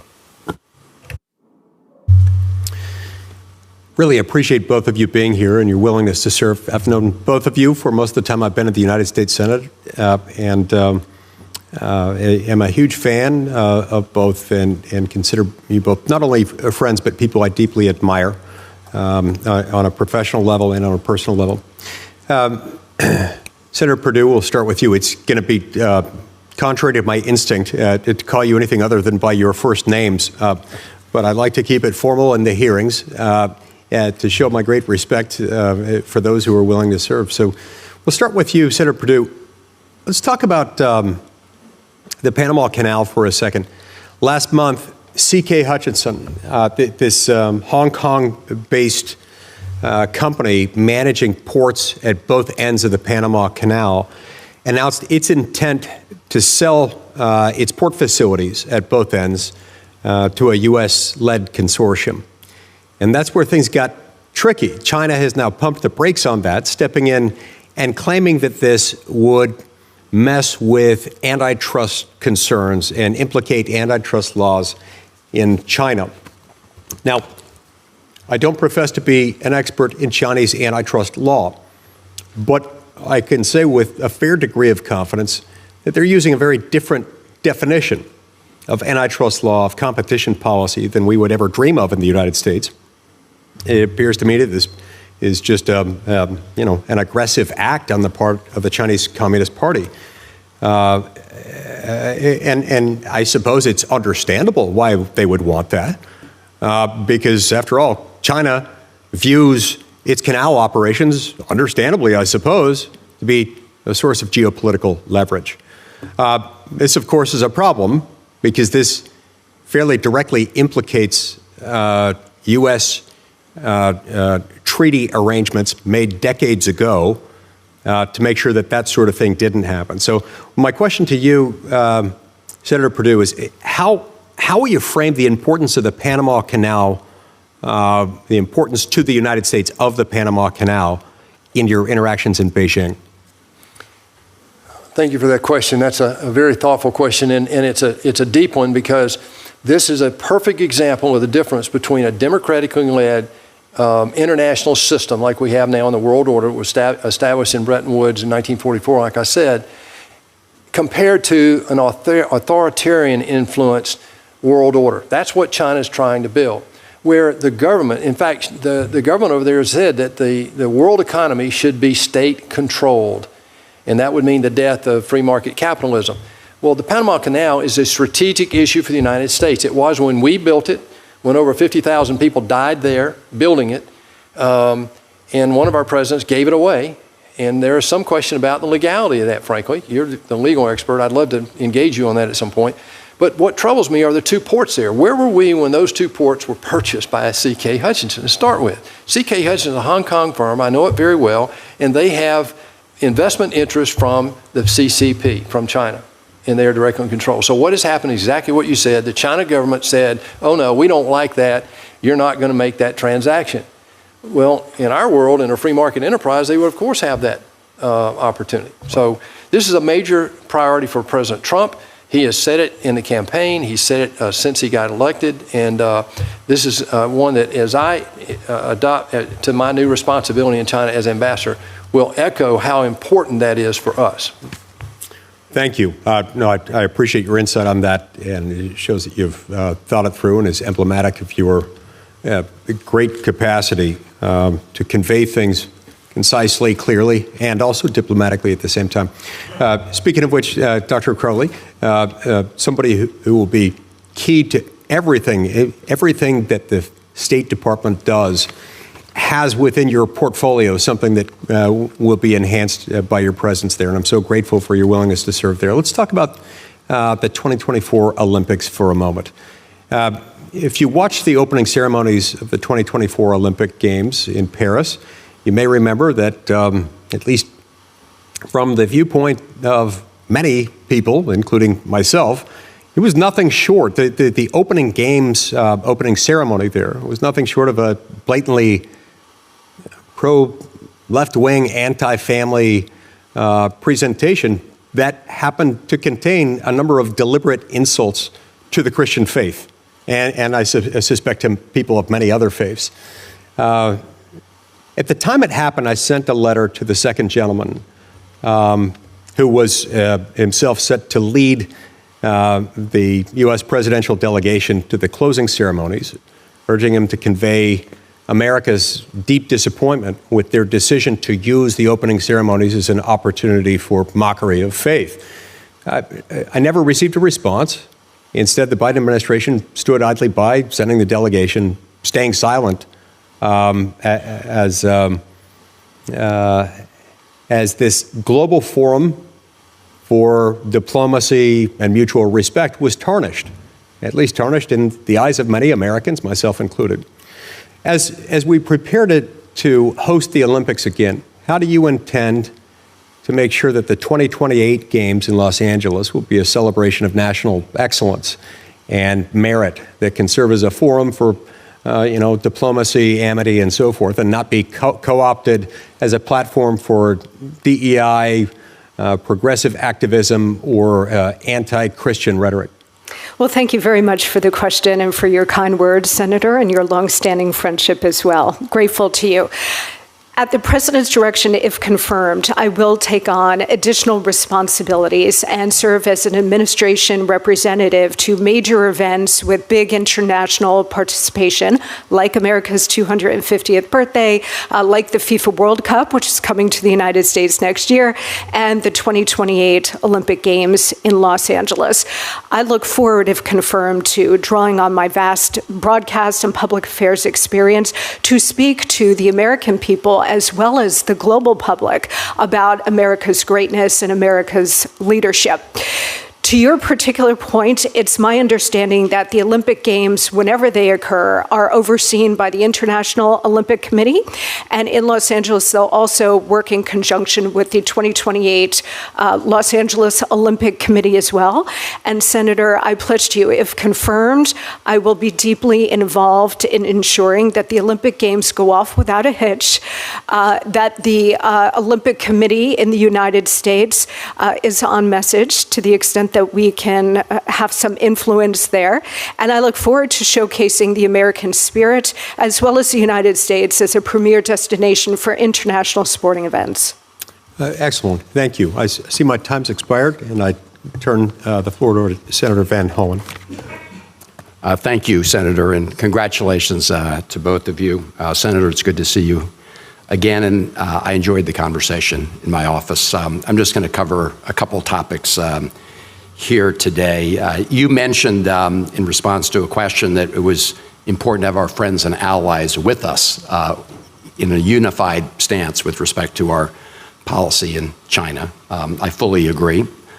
One of the things we hear from our allies in East Asia, Japan, South Korea, friends like Taiwan, is that what happens in Ukraine matters to what happens with respect to Taiwan. In other words, that President Xi has one eye on what's happening in Ukraine and another with respect to Taiwan in terms of U.S. resolve and the credibility of our allies. Do you agree with that simple statement? Well, I think that's a complex comparison, and I'm not sure of what President Xi is thinking or not thinking, except what he says. And he has said over and over the last 10 years that, the reunification is very important to the PRC and the CCP. Our role in that is simply that we're going to continue to honor the one, China policy as stated in the Taiwan Relations Act, also backed up by the 3 communiques and the 6 assurances. So the situation is a little more complex than just making a binary comparison between, I think, Ukraine and Taiwan. Well, certainly there are differences between Taiwan and Ukraine. I wasn't suggesting otherwise, but I was suggesting what our allies tell us. You just said it was important to be united with our allies. I can just tell you what our allies have been telling us repeatedly, is that what happens in Ukraine impacts and influences the way Xi thinks about Taiwan and the situation there. I think all of us, not all of us, but on a bipartisan basis, many of us have been deeply concerned with the way President Trump threw Ukraine under the bus and President Zelensky under the bus and called Ukraine the aggressor. At the same time, we know that China has been supporting Russia. Of course, President Xi famously said that the bonds of friendship between China and Russia know no boundaries.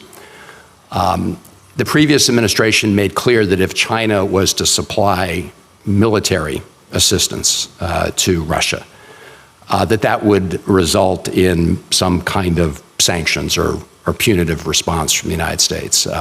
Do you agree that we should make it clear to China that that kind of assistance would be unacceptable from our point of view? The situation is, with regard to Ukraine, is not, I wouldn't characterize it as throwing them on their bus, Senator. I would just personally disagree with that. I think over 300 plus. Senator, you know how this works. I get that. If you could just answer the question. I asked you, you agreed that the previous administration's policy, that it would trigger sanctions from the United States if China were to provide offensive or to provide military equipment to Russia. Well, you agree or disagree? I agree, and we already have sanctions on them about cross-border trade right now between China and Russia on dual use, and we know that 80% of what Russia has available to on dual use comes from China, and we know a lot of that is ending up in the Ukraine. So yes, I fully support that. I think President Trump's strategy does the same. Okay. So I do want to follow up on some of the questions Senator Merkley raised, because I think it's indisputable that Elon Musk has an enormous amount of influence in this administration. He's single-handedly gone about, firing lots of federal employees. He said he was going to put AID through the wood chipper. He actually said it was a criminal enterprise. And I think others have pointed out, including Senator Shaheen, that on a bipartisan basis, we've thought that AID has been an important part of U.S. soft power. And we've already seen instances of where AIDs retreated in the last couple months that China has worked to fill the void. And I do want to just read a statement by Vivek Ramaswamy, who was originally, of course, Musk's partner in the DOGE effort before he left it. And this is what he said in 2023, quote, "Tesla is increasingly beholden to China." And then on his podcast, he said, and I quote, "I have no reason to think Elon won't jump like a circus monkey when Xi Jinping calls in the hour of need," unquote. He also referred to Musk as a Chinese puppet. So do you agree, would you agree that we should have concerns that somebody with the amount of influence that Elon Musk has in this administration is getting briefings at the Defense Department? Fortunately, they called off apparently the war plan on Taiwan. But doesn't it concern you that somebody like that might have an inordinate amount of influence with respect to Well, first of all, I'm not going to discredit the individual, but that comment is coming from an individual who was fired basically by the Doge for not doing his job. So my view is that what they're doing is absolutely necessary. I think we all. Vivek Ramaswamy? Yes. Being fired? Yeah. Okay, just one. I think that, what they're trying to do, I think we all would agree to. I mean, we've got to find a way to get better use of the money we spend in the federal government. When it relates to the breadth of responsibility of what Doge is doing, the president has said publicly, this is 132 days. They're well into that now. I think they had a press conference this week about the results so far. Look, when you go in, I've done this several times in the corporate world, when you go in and do this kind of effort, there's going to be some areas that you have to come back and clean up. And even Elon Musk said that this week, as a matter of fact. So I agree with you that it's a careful process. We need to make sure we don't throw the baby out with the bathwater. At the same time, again, I'll relate my comment earlier about the debt funding of everything we're doing here. And by the way, the overhead of USAID, let me say this one more time. The overhead of USAID is redundant in so many cases. I think that CARE does a great job around the world. It's about $1 billion benefit. We fund about a third of that. A friend of mine runs it, but they only have about a 10% overhead. So if you add USAID overhead on top of what CARE is doing, you end up with an unacceptable level of overhead. I'll end with this. With respect, this committee, the chairman of this committee, has not held a hearing so that we could ask these very questions. Senator Shaheen has had 2 rump hearings with AID officials, which tell a very different story than is being portrayed by Elon Musk and company, who again called it a criminal enterprise, which, as I've said, makes every member of this committee a co-conspirator in a criminal enterprise. Well, I don't issue that kind of proclamation, Senator. I don't want to be associated with that. But what I just said, I'll stand by in terms of the overhead. But he's the one that did that at AID, and that is what he said. And he said he wanted to put it through the wood chipper, not reform. So we should be very clear about what they're doing, not what they want us to think they're doing. Thank you, Mr. Chair. Thank you, Senator Van. Do you have some more questions? I do. Please. Thank you. I have a couple more questions for you, Senator Perdue. As several people have referenced, we're witnessing increasingly aggressive behavior from the PRC around the Taiwan Strait. As recently as this week, PRC warships are conducting joint military exercises, which raises the risk of miscalculation. In fact, we heard at a SASC hearing about some of the concerns around what's happening there. So how can we effectively signal our resolve and deter Chinese aggression toward Taiwan? Senator, that's a great question. It's one that I've had personal conversation with President Trump about. I think we have to make sure they are very clear about what our commitment is behind the Taiwan Relations Act, the 3 joint communiques that we made with China, and the 6 assurances that go back to Reagan. There cannot be a misunderstanding about what is important to us. And what's important to the United States is a peaceful resolution of this situation in a cross-strait relationship. I'm afraid in times past, comments have been made that maybe have questioned that and confused the issue in the minds of Xi Jinping and other leaders in China. And I think what President Trump is trying to do right now, by refocusing and building our military again, rebalancing this world trade, is sending a message to basically that, hey, this is an important issue to the United States. So the PRC continues to pursue its Belt and Road Initiative in Europe, as well as throughout Latin America and Africa and Asia. But it threatens to derail the Euro-Atlantic integration of countries that are not yet in NATO or in the EU. Projects like the Highway to Nowhere in Montenegro, which indebted Montenegro to China with an amount equivalent to 1/3 of the annual country's budget, showcase how the PRC takes advantage of the West's slow walking of the accession processes. And those are conversations that I've had with members of the EU about the challenges that not expediting and thinking about how to move some of those countries in the Western Balkans into the EU create problems. But given the terminations of our foreign assistance programs, many of these countries have nowhere else to go but China. I can remember talking to the former Prime Minister of Greece about the port in Greece, and he said, we were complaining about the fact that the Chinese were taking over that port, and he said, you know, I came to the United States looking for help, you couldn't help me. I went to Europe looking for help, they wouldn't help me, and the Chinese were the only ones who provided money. So what are the tools that we can use to convince those countries that we're a better partner than the PRC and that we're willing to step up and help them? Well, we got to engage with them. I mean, we're beginning to do that when we talk about this trade rebalancing. But let me comment on what you bring up, and that is we have to educate these countries. And I'm concerned about Africa and South America greatly with regard to what China's been doing with the ports, with these proprietary loans and so forth. We've seen what they did in Cambodia, in Sri Lanka, and in Karachi, Pakistan, where they're already in Djibouti. These people go in, though, the Chinese, they don't hire local labor. They bring Chinese labor, some slave labor. In the local, there's a... Right, I agree with you. There's a growing... on the problems that China's I'm trying presenting. to get to that. What I want to know is what our alternative to that is going to be. Well, the alternative is not just U.S. money. I was going to come to that. The alternative is the parties that are not being discussed here are the other democratic countries in the world. Where's the EU in this? When we're talking about what we're doing, $68 billion out of taxpayer money, how much is coming out of the UK, out of the EU and other democratic countries? That's what I said in my opening remarks, is that we have to face up to the reality that this is a coalescing need that we have in the democratic free world to stand up to these types of challenges. The Belt Road Initiative, I believe China's gotten ahead of their skis a little bit. There are countries like Pakistan that might be ruining the day they actually did that deal on that road, and I know some of the African countries are. So what we need to do is educate the negatives that are being realized by this over-intrusive investment that China's doing. The people in these countries, it's a propaganda use. And I'm sorry, one more comment.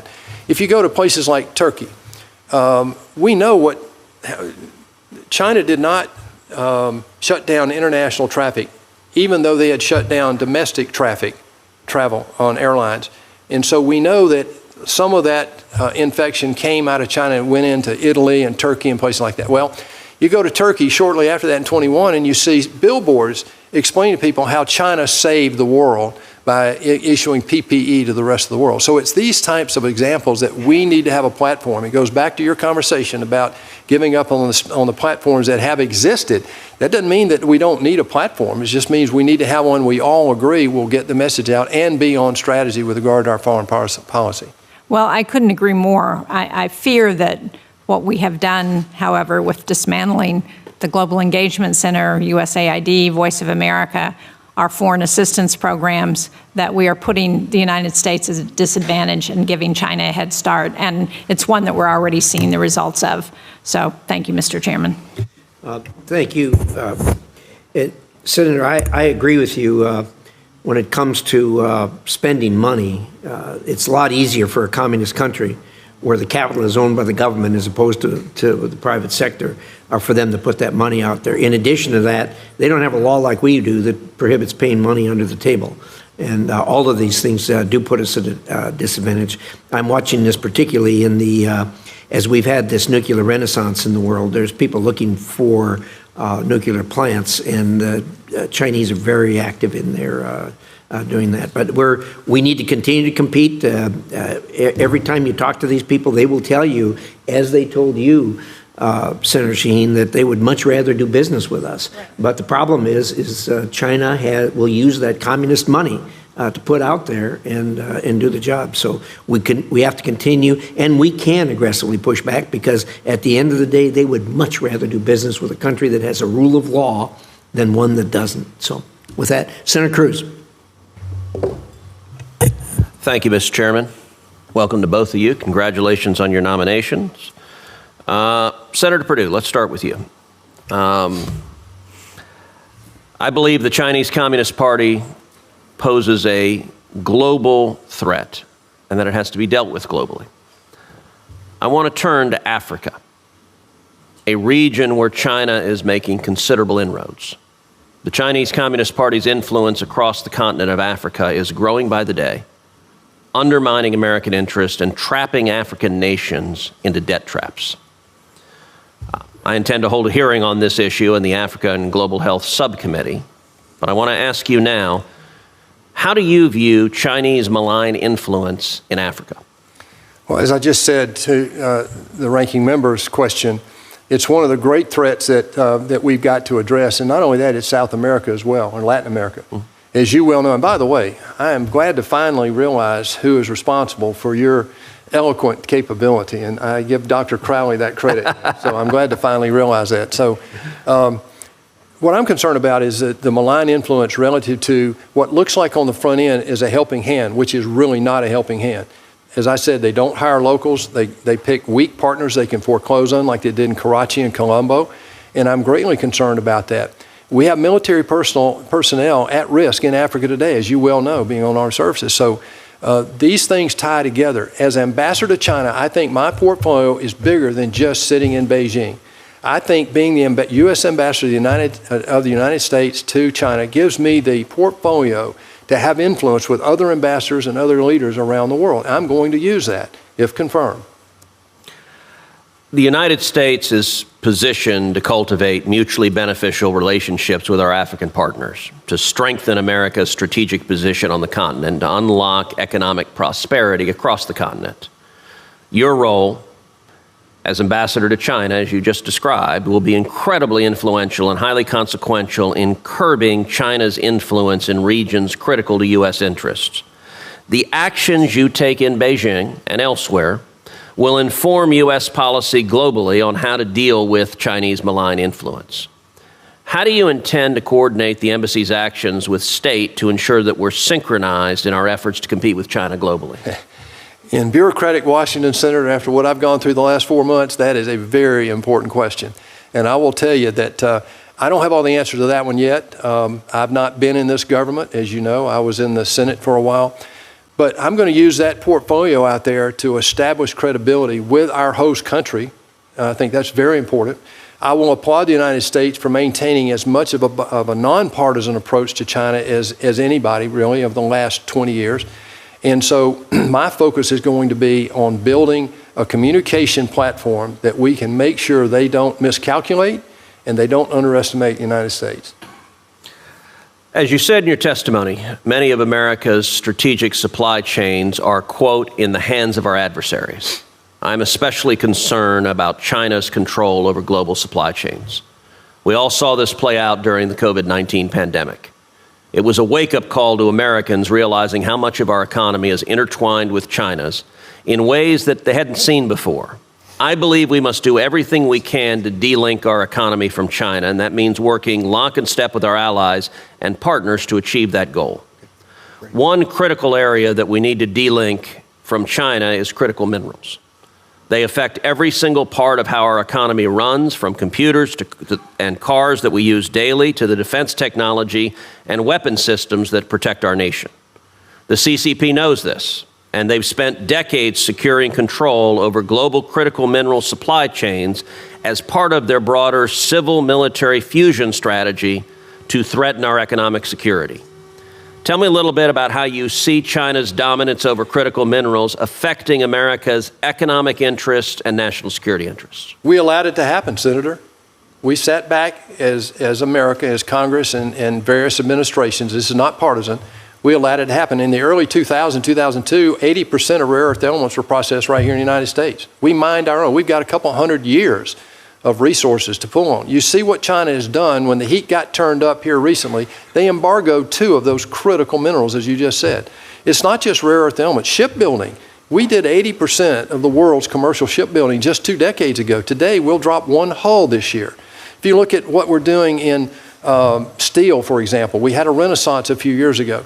These critical industries that China has done their civil-military fusion with, as you just described perfectly, is critical. We have been asleep at the wheel for 30 years. I give President Trump a lot of credit for stepping up and trying to communicate a very difficult strategy that may not be as easy as everybody thinks it will on the American people. There will be some some pain in executing what we have to do to stand up and defend our own freedom. It's just that serious, Senator. Thank you. Thank you, Senator. Senator Lee, did you briefly? Yeah. I've got two brief questions for a second round. First of all, Senator Perdue, there's a long-standing handicap that we've had to endure as it relates to China, in the sense that across the board, China appears to be moving in a direction trying to exploit international institutions. And then across the board, China tends to be treated with kid gloves and called a developing country. What opportunity as ambassador would you see that we could address that?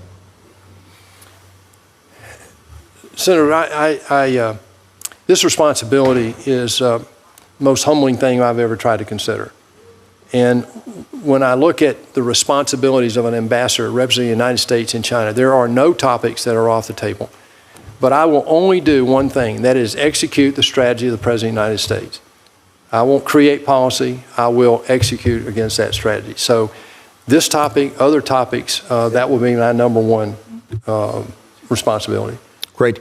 And Dr. Crowley, one more short question for you. The incoming chief of protocol at the State Department will be one of the most substantive in the history of the State Department, given that many international events that the U.S. will be hosting in a couple of years, and you referred to some of those, including the America 250 celebration, which is much better than the original title for it, which was the semi-quincentennial.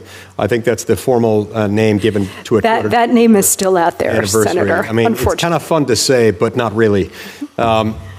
Whenever we act as host, I assume you'd agree that we ought to harness that as a soft power exercise, whether it's welcoming a foreign head of state to the Blair House or otherwise. How do you see that could be used as a force multiplier for President Trump's America First agenda? Yeah, thank you for that question, Senator. And I do, I really appreciate the importance of soft power, and I do understand that the Office of Chief Protocol is a crown jewel in the exercise of soft power. And if confirmed, I will take that responsibility very seriously. To your question directly, we do have a number of major international events happening over the next several years, including America 250, the FIFA World Cup, and the 2028 Los Angeles Olympic Games. The Office of Chief of Protocol will play a critical role in all of that. It's not just about maintaining strong diplomatic partnerships around the globe, but it's also ensuring that we create an environment and set the stage for the most robust, successful diplomacy possible for the President, the Vice President, the Secretary of State, and other high-ranking officials.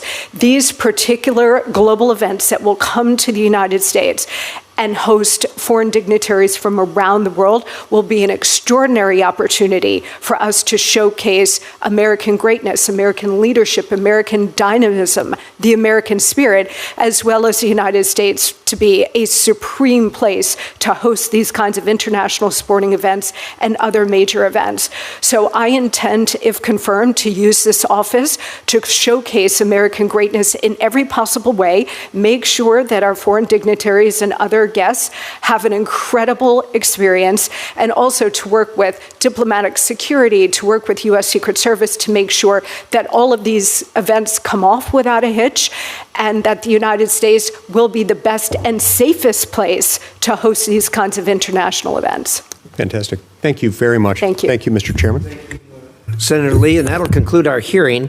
Thank you, both of you, for the patience and benefit of your testimony. Before closing, I'll announce that I will add letters of support the committee has received on behalf of the nominees to the record. I'll also note that for the information of the members, the record will remain open until close of business tomorrow, Friday, April 4th, for members to submit questions for the record, which we will submit to you immediately, and hope you'll respond to them immediately if necessary. So with that, there's nothing further to come before the committee. The hearing is adjourned. Thank you.